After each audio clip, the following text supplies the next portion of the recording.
Authorities are desperately trying to extinguish chaos across France. The police killing of Paris teenager Naïl has ignited widespread rage, the fury descending into destruction. More than 800 people have been arrested. President Emmanuel Macron left an EU summit to try and rein in the riots. He says many of those involved are young people and blamed social media for flaring the unrest. We have seen on Snapchat, TikTok and several other platforms both the organisation of violent gatherings and the mimicking of violence. It leads young people to detach from reality and to feel that some of them are living on the street. Video games have intoxicated them. More officers are being deployed to control the violence. But the United Nations has voiced its concerns about French police. The current situation comes from police going too far. Public transport will wrap up early and public events are being called off as authorities fear the violence will escalate over the weekend. Let's say that considering the unrest and the damages, and including damages to public property, you can understand why they're deploying forces to try to control the unrest and the riots. However, I think they have to address also the deep root cause of the anger of these youth. They came to the street because of the murder of Naël, but I think all of these youth have bad memories with the police and memories of interaction that led to violence, illegal violence, humiliation, racism, and the government is still in a huge denial regarding the situation between the police and these youth in the suburb. And if it just decided to calm down this situation without taking long-term measures, I can bet that in a few years it will start again. Mm-hmm. We heard the French. I think, first of all, it depoliticized a lot the situation, and I would rather have a president talking about the role and the situation of the police and how these youth can have such a mistrust in the institution. That would sound more serious. Then the use of video game in protest is nothing new. I mean, if you look at the Hong Kong protest in 2019, they were very much inspired by video games. So probably it's true that part of the culture of the youth, but I think it's not really relevant right now. Yeah.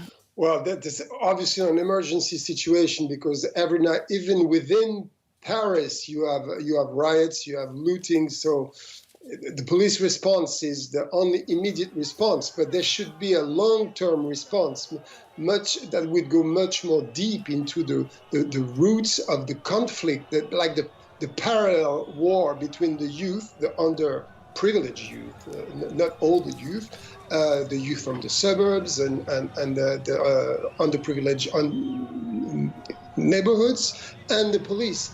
It is a reality. It's a reality that we have been denying as a society for so many years. And now, of course, it comes out on the open because there's one event that is triggering a really shocking wave of violence, even for people who are used to it. It's quite unusual for France. But it's not the first time that this sense of disenfranchisement and disillusion with the system has boiled over, is it? Why is the French government struggling so hard to kind of address these issues and address these youths? Well, actually, they are not struggling that hard at all. I mean, they are doing all year long almost nothing.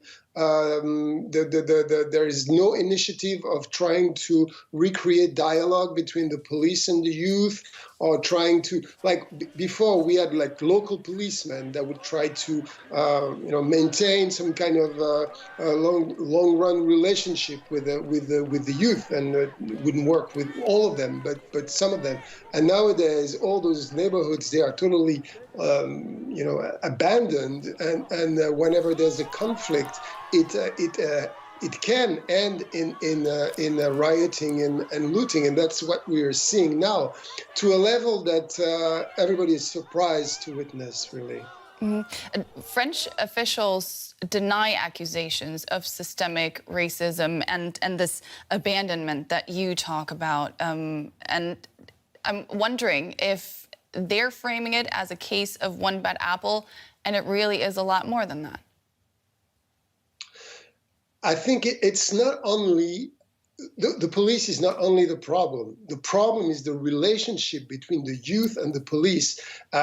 This youth has been ghettoized. I mean, they live in suburbs of most of the time, far away from attractions, far away from life, and they get this feeling of being kind of out of society, and that triggers a lot of criminal behaviors, and police are the ones that are on the front line of all of this. And it's true that sometimes they take their role as a kind of a private war with the youth. And I think that this private war that very few people see is at the core of the problem. Really, the French state should take grips of what's going on between the youth and the police and get out of denial and admit that there is a huge problem, and that really dialogue should be the main focus of any governmental action in the future. As journalist Paul Moreira, thank you so much for your vision of the events.